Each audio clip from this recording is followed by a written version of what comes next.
ತರುವಿನ ನೆರಳು ಕೊಡುವಂತ ಸುಖವು ಕೊಡುವನು ಕೃಪೆಯ ದಿನವು. ಸ್ಥಿರ ಇರುವ ಮನ ಎನಗಿರಲಿ ಶರಣಾಗತಿ ಎಂದು ಬರಲಿ.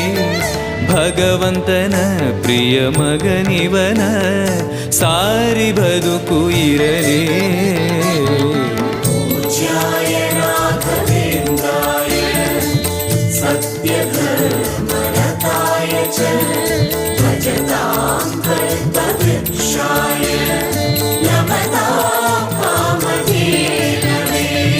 ಆಲಯವೆಂದರೆ ಮಂತ್ರಾಲಯವೇ ಬೇರೆ ನಾ ಅರಿಯಲಾರೆ. ರಾಜನು ಎಂದರೆ ಶ್ರೀ ಗುರುರಾಜನೇ ಮತ್ತು ನಾ ತಿಳಿಯಲಾರೆ.